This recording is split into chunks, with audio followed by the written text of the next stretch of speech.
Boa noite a todos. Esse friozinho é gostoso, né? Acho que escolheu assim a noite para a gente se sentir que nós estamos no inverno.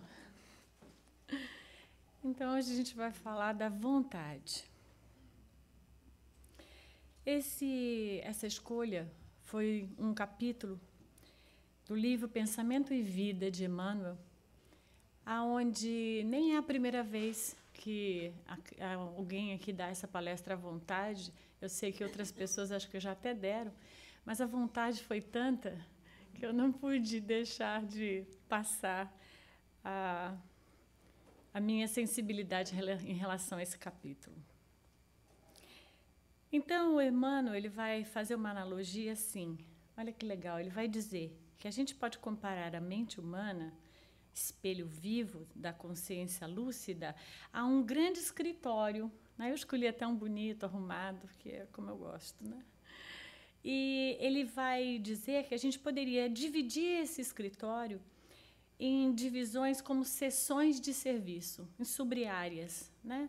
Onde uma área poderia ser a área do desejo, a área da inteligência, da imaginação, da memória. Então, como se a mente fosse dividida, fracionada em áreas. Então, ele vai dizer que o departamento do desejo é onde operam os propósitos e as aspirações, acalentando o estímulo do trabalho. Então, nosso desejo vai nos inspirar aquele estímulo daquilo que nós gostaríamos de fazer.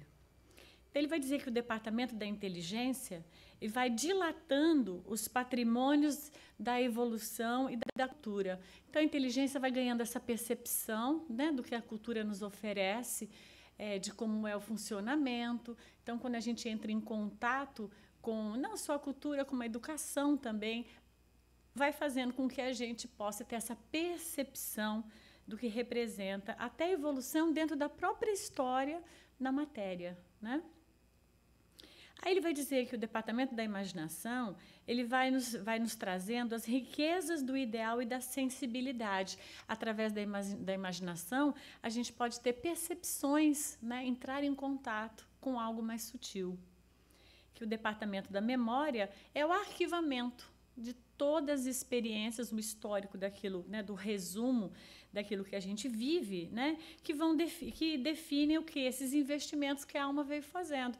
Então, como se a gente fosse ganhando experiência e a memória vai armazenando, é um storage, né, vai juntando essas experiências, né, para que elas possam ser, em qualquer momento, ativadas novamente, a gente possa se utilizar daquela sensibilidade que a gente já ganhou ligado a alguma coisa que a gente experimentou e isso possa nos servir como instrumento, né? Então, ele vai dizer aí, né, da imaginação, do desejo, da inteligência, da memória, mas ele vai dizer que é um organizador, um gerenciador maior. Quem vocês acham que são?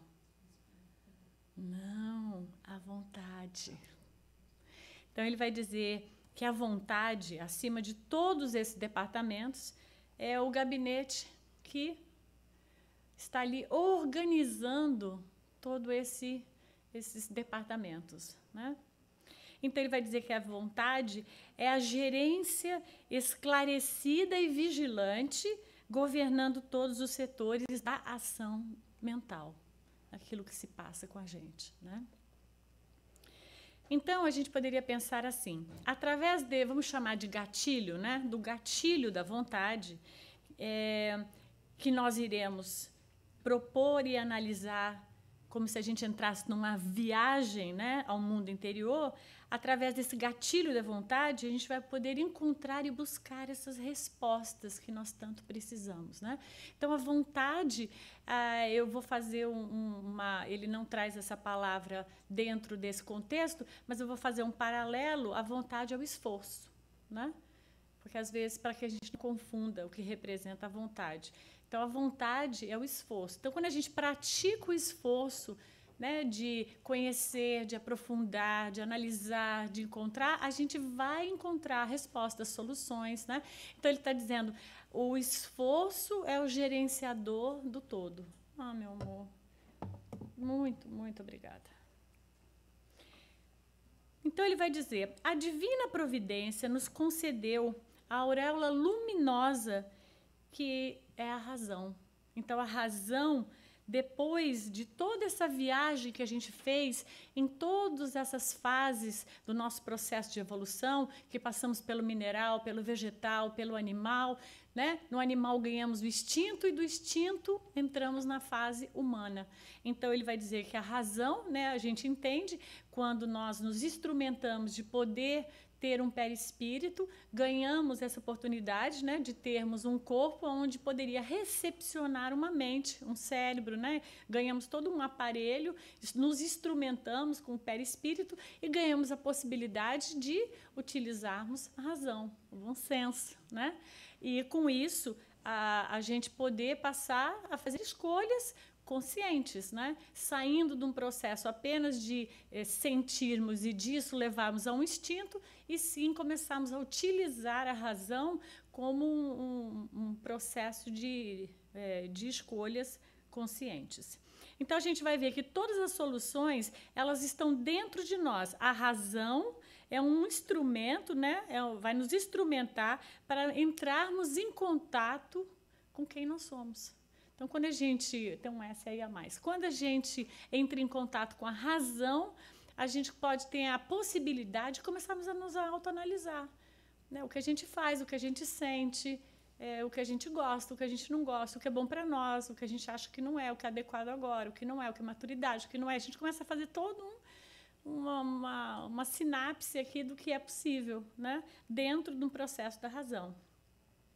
Então, a gente vai ter essa percepção que muitos ainda, muito da humanidade, não vou chamar de nós, né? Talvez até de nós, ainda não nos utilizamos desse instrumento para nos autoconhecer. Ainda vivemos muito para fora, numa proposta de cumprir uma missão na vida, não ainda, às vezes, percebendo que a missão da vida é a gente. A gente fica cumprindo a missão da vida. Qual a missão da vida? Então, eu tenho que crescer, passar pela adolescência, depois eu tenho que arrumar um emprego, eu tenho que estudar, eu tenho que me formar, depois um ritmo, né? Eu tenho que construir um relacionamento, depois alguns vão optar ter filhos, depois vou comprar uma propriedade, eu vou sendo incentivada a cumprir um papel, né? Mas esse papel é para fora, né? Não é para dentro. Mas a nossa missão, isso é conflitante, porque a nossa missão é conhecermos quem somos, né? E todo esse para fora é instrumentos para a gente, são instrumentos para a gente conhecer quem nós somos. Que tal? Só que muitas vezes a gente vive como se esse para fora fosse a nossa função. E a gente, de vez em quando, tira uma horinha. Eu dei uma fugidinha, deu para ouvir uma palestrinha, deu para ouvir uma aulinha, mas, sabe, né, meu emprego, e, né, eu tenho que pagar as contas, etc. E a gente pensa que pagar isso, viver isso, é o que a gente vai fazer aqui. E isso tudo que a gente faz parte do crescimento para conhecer a nós mesmos. Não é legal isso?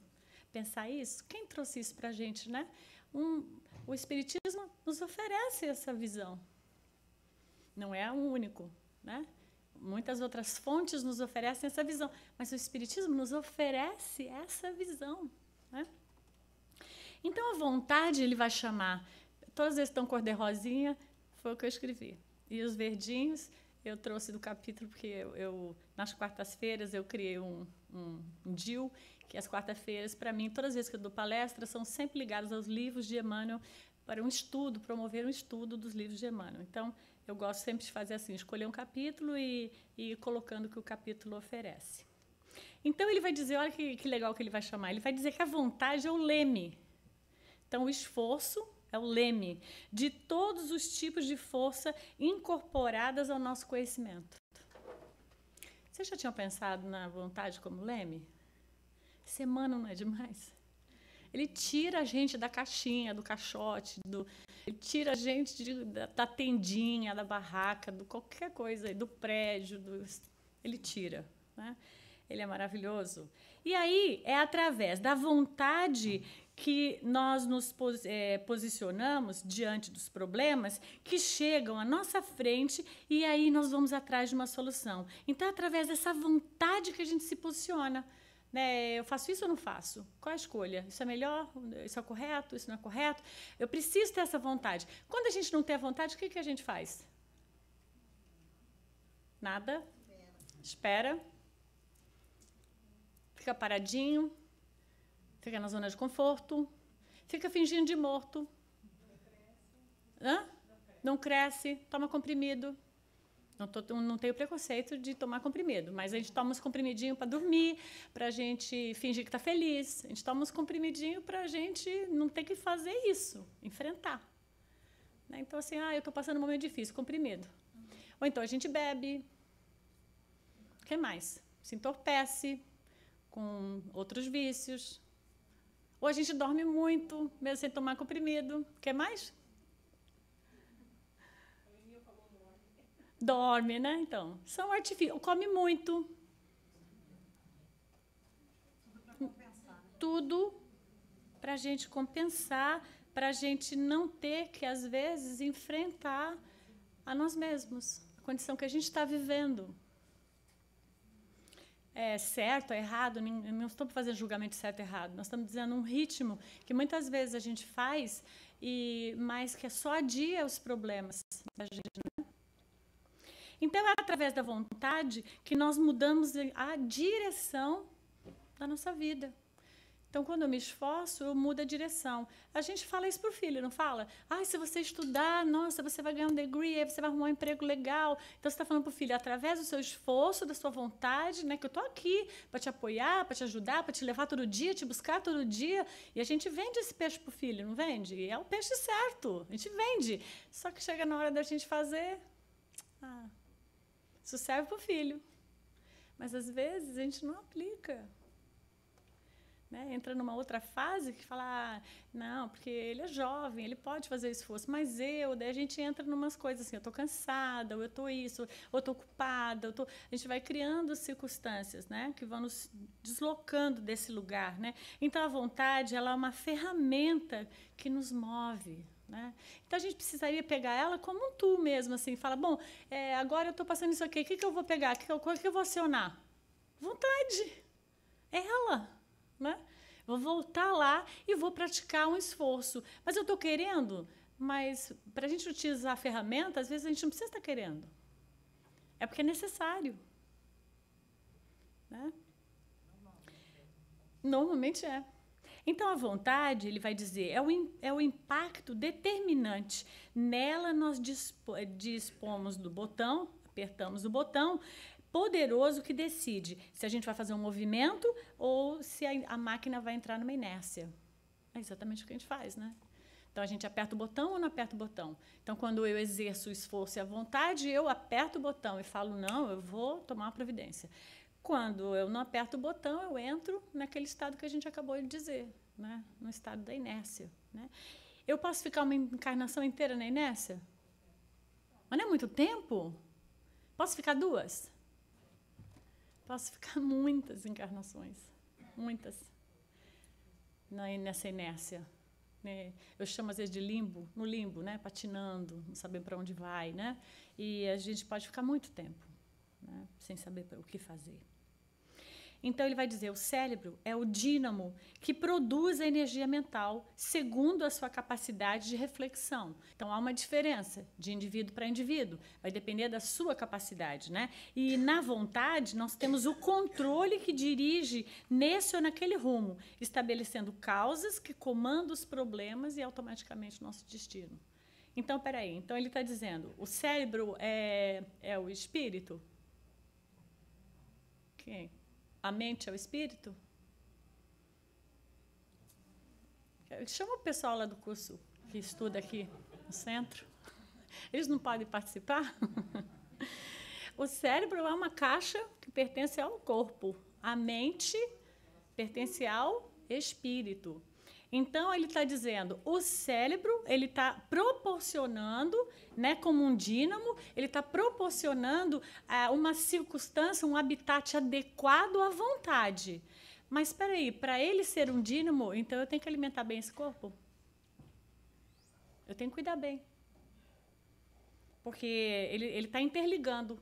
Ele está interligando o cérebro com a vontade. Então, ele está dizendo, eles são interdependentes, né? Então, para que haja um bom funcionamento de um, o outro também precisa estar afinado, para que a orquestra toque, né? Então, aqui está implícito, eu preciso cuidar de mim a nível físico, para que também isso se manifeste de uma forma, da melhor forma possível, né? Então, ele vai dizer, sem a vontade, o desejo, lembra, é um dos departamentos que ele mencionou, pode gerar o quê?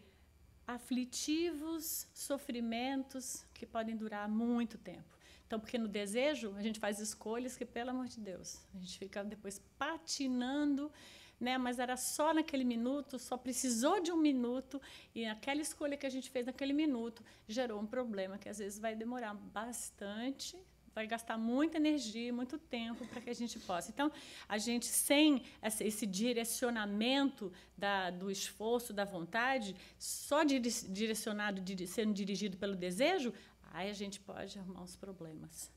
E se é só a inteligência nos direcionar? Ele vai dizer, nós podemos ficar aprisionados no ego, na criminalidade, né? Naquilo que a inteligência pode manipular, sem utilizarmos, sem fazermos escolhas que têm algo a ver com um contexto muito maior do que só aquilo que é bom para mim.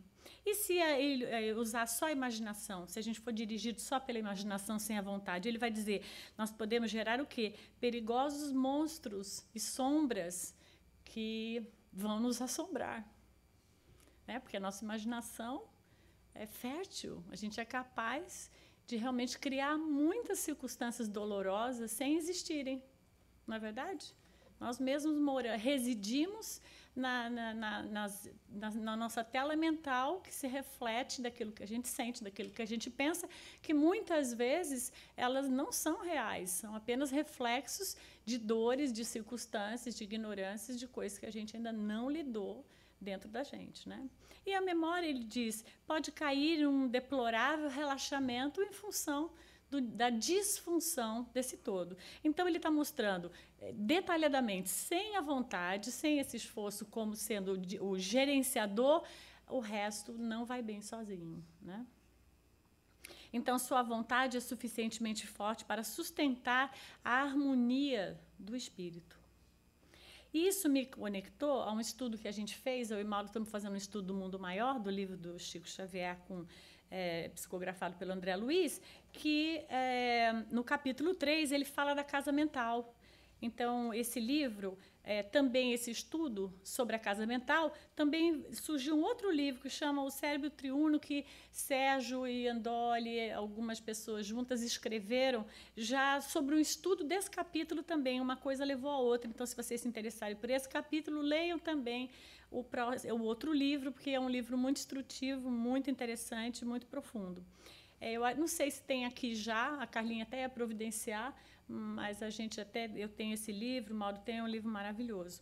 Então, ele vai dizer o seguinte, olha que interessante, olha como ele vai andando na mesma página que Emmanuel. Ele vai dizer, a mente é como um prédio dividido em 3 andares, só que, em vez de ser departamento, ele arruma logo um prédio, né? Já é mais pretensioso, assim. Então, ele diz, o primeiro andar, ele vai fazer uma analogia com o corpo, ele vai dizer, é o sistema nervoso, aonde ele é gerado, ele é direcionado, gerenciado pelos impulsos e os hábitos automáticos. Então, quem está morando no primeiro andar, ele diz, alguém que mora no primeiro andar, nós vamos saber agora, ele diz, é regido pelo impulso. Então, aquilo que vem, fala, sente, vai. É regido pelo desejo. Né? Eu desejo, não quero saber a consequência, eu quero fazer, né? Mas você vai se lambuzar, mas depois tem que viver o agora, é uma vida só, né? E a gente vive ali, naquele lugar, apenas impulsionado pelo impulso, né? Pelo todo um sistema automatizado que a gente traz de outras vidas e que vamos dando veracidade a ele. Aí ele diz, viver no segundo andar, né, subir para o segundo andar, já é realizado pelo córtex motor. Então, ele vai dizer, é a zona do esforço e da vontade. Olha que demais. Pronto, aí eles fizeram um casamento, né? Ele e Emmanuel, né?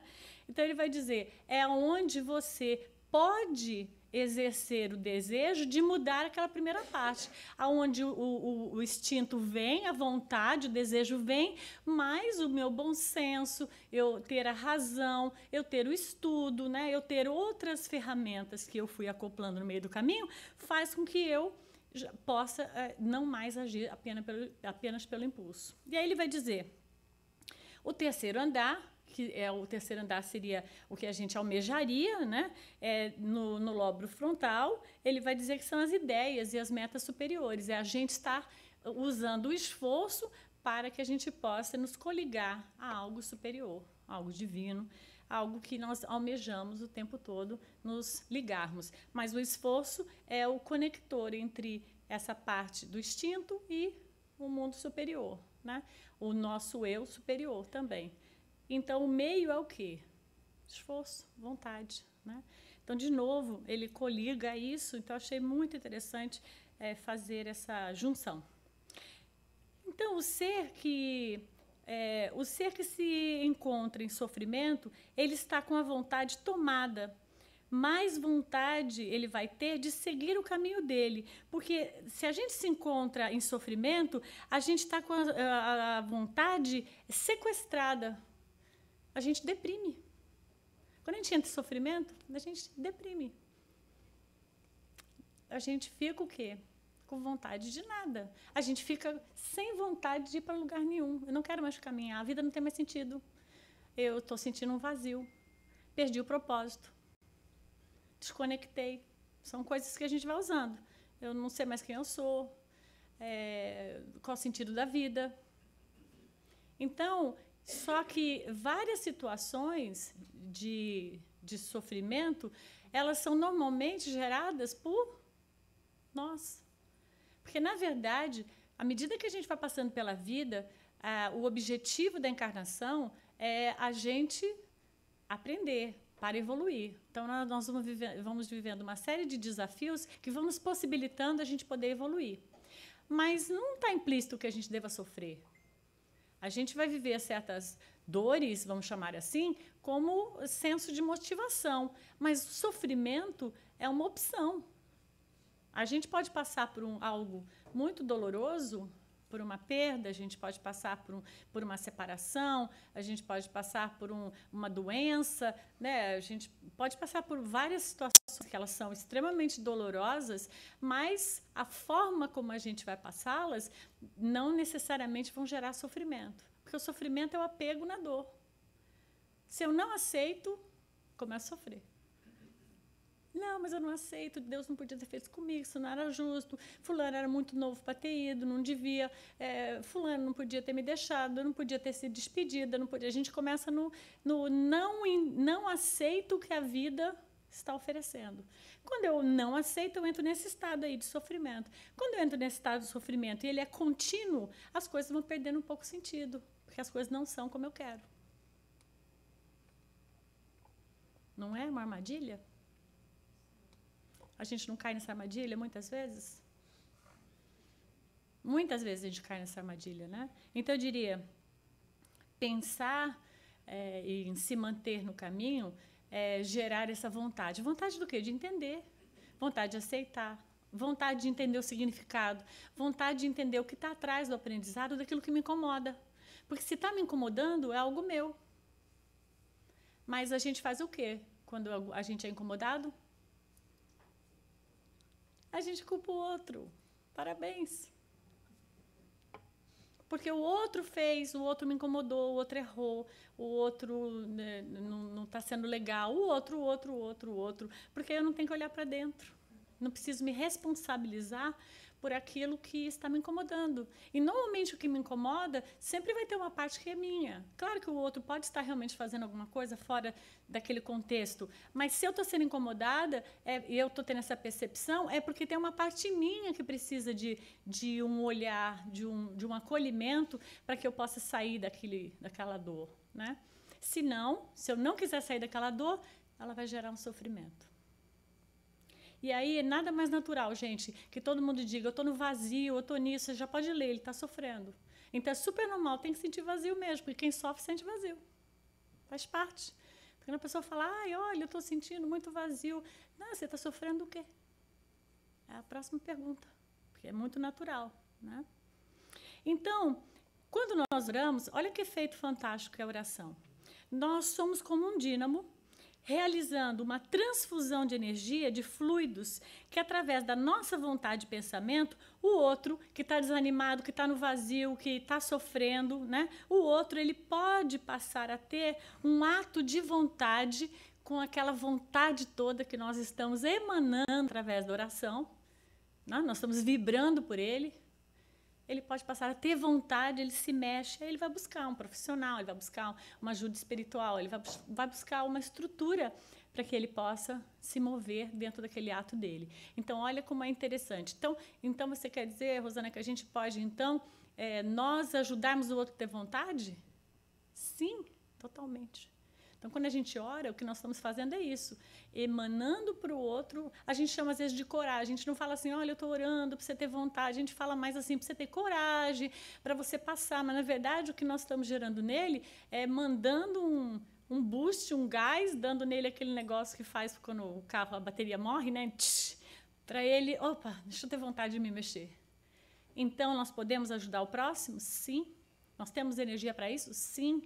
E esse é o objetivo pelo qual a gente tem esses pensamentos salutares de quando o outro não está bem, né? De emitir essas vibrações, essas visualizações, essas afirmações positivas, que o outro vai conseguir sair daquilo, que aquilo vai ser um período de aprendizado, etc., até que o outro começa também a acreditar, e quando ele acredita, ele se move. Porque, claro, a gente não vai poder salvar ele, mas a gente vai poder dar um gás nele e ele ligar o carro lá e de novo pegar. Então, olha como a função da oração ela é muito importante, né? E essa pessoa pode estar desencarnada ou encarnada, faz diferença? Não. Você pode estar emitindo isso para uma pessoa que está encarnada ou desencarnada, não faz nenhuma diferença. Todo mundo vai receber. Olha lá, a esforçada, né? Porque para mim ela é um símbolo tão maravilhoso, né? Então, como ativar o esforço? Como ativar a vontade, né? Porque no final é aí que a gente fica, né? Emmanuel fala tudo isso. E agora, Emmanuel, como é que a gente vai ativar isso, né? Então, eu separei algumas ideias que eu acho que são muito boas para a gente incorporar. A primeira ideia é, a gente precisa considerar sempre como base ampliar a consciência, buscarmos o estudo como fonte de luz na necessidade de evoluir. Por quê? Porque sem o estudo a gente tem muito poucas ferramentas para lidar. Então, é como você falar para o filho, se você não estudar, filho, você não tem vocabulário. É verdade. Se a gente não estudar, a gente não tem ferramentas. Então, estudar, né, de diversas formas que cada um achar melhor, são ferramentas para a gente poder acionar esse esforço, né, acionar essa vontade. A segunda coisa que eu incluí foi ser um observador, é a gente se manter atento.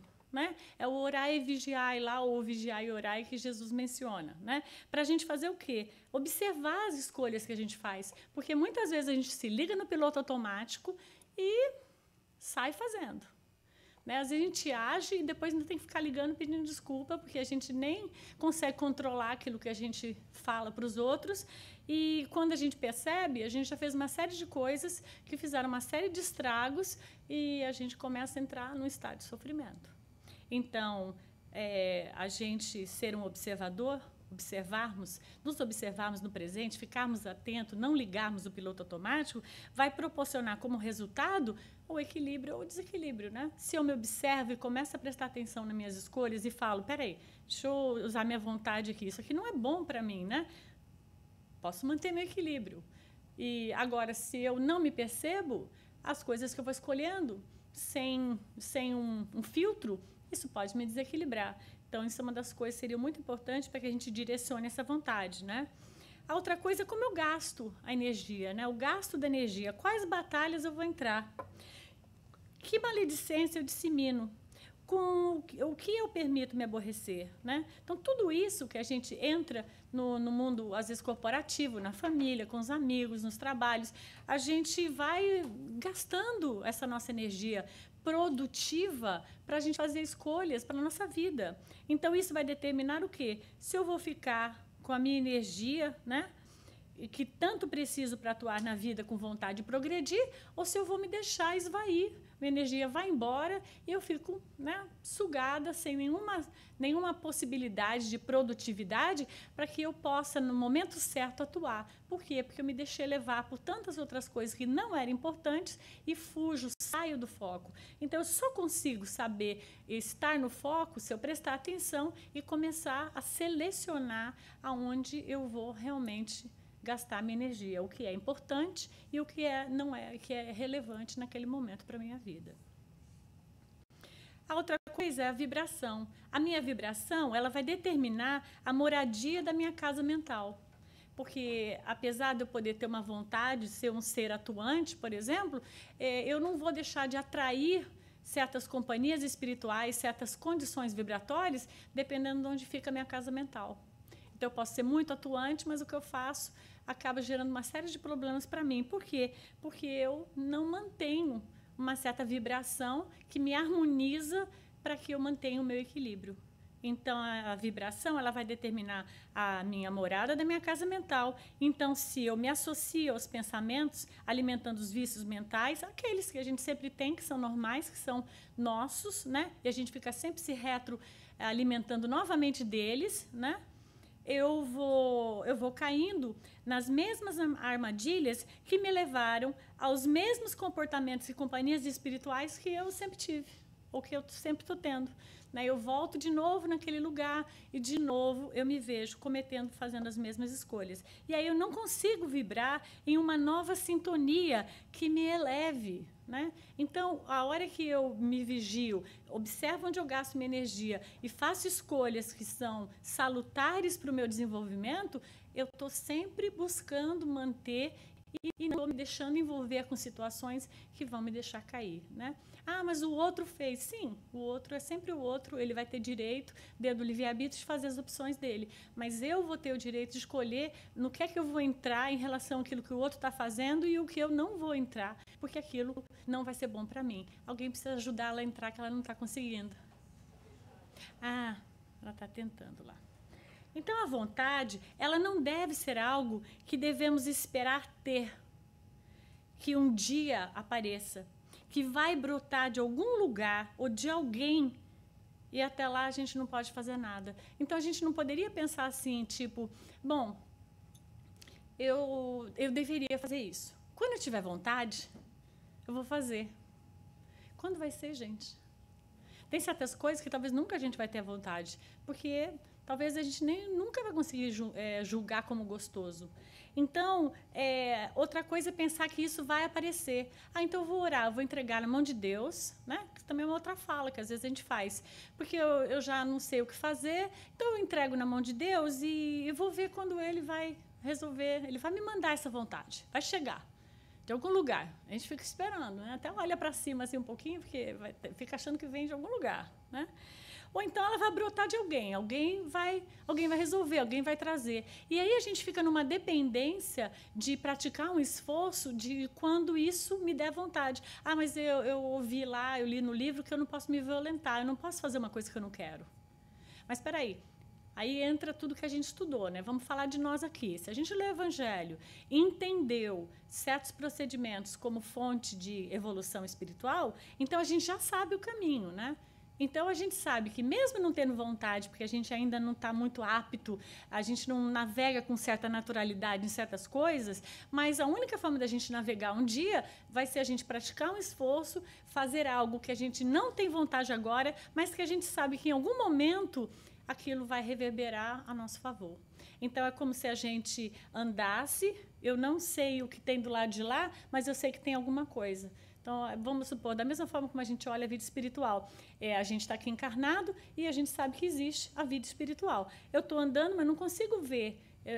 Tem coisas que eu não consigo ver o resultado, eu só consigo ver quando eu ultrapassar. Então, mas se eu ficar parada aqui esperando que a vontade chegue, eu nunca vou andar para poder ultrapassar. Então, eu preciso caminhar muitas vezes, aí a gente pode dizer até da fé, né? Eu preciso caminhar tendo fé que isso vai me levar a algum lugar. E, em algum momento, eu vou, com naturalidade, perceber que aquele esforço não é mais um esforço grande. Já é algo que eu acoplo como da minha natureza. Você vê, a gente não faz isso em relação ao emprego. A gente, muitas vezes, tem pessoas que não gostam do que fazem, mas fazem porque tem uma necessidade básica que precisa ser paga. Então, a pessoa pratica um esforço, muitas vezes não querendo fazer aquilo, né? Porque não deveria, o ideal seria que cada um trabalhasse naquilo que realmente ama, para que a gente pudesse fazer com muita espontaneidade, doar o melhor de nós. Mas, muitas vezes, as pessoas trabalham numa coisa que elas não gostam e praticam esse esforço. Mas esse esforço baseado o quê? Na barganha do salário para poder pagar a manutenção e a gente não ficar homeless, né? Porque aí, se não pagar, ninguém paga e complica. Então, a gente é motivado, a gente pratica esse esforço mesmo não querendo. Agora, imagina a gente praticar um esforço em outras coisas, né, para adquirir virtudes, para conter certos vícios, que a gente tem certeza que nos levaria a um melhor estar. Porque só para pagar as contas é uma coisa muito básica, mas a gente pratica. Então, por que não fazer essas escolhas de praticar um esforço, mesmo a gente não tendo vontade, mas já tendo na consciência que, através do guide, né, através do Waze que Jesus deixou no Evangelho, a gente já sabe qual é o caminho, né? Então, o meu desejo é que todos nós possamos fazer sempre essas escolhas, de não ter medo de fazer escolhas e de nos esforçarmos só porque não estamos querendo, mas sim porque já somos conscientes da necessidade de nos automovermos, né?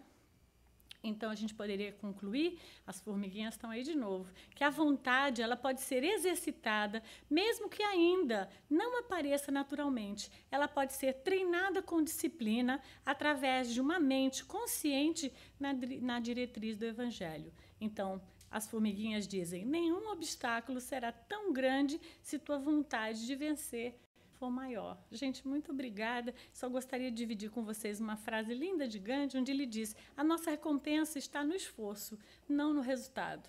Um esforço total é uma vitória completa. Então, o resultado automaticamente aparecerá. Então, obrigada, gente. Espero que a gente tenha uma noite assim super maravilhosa.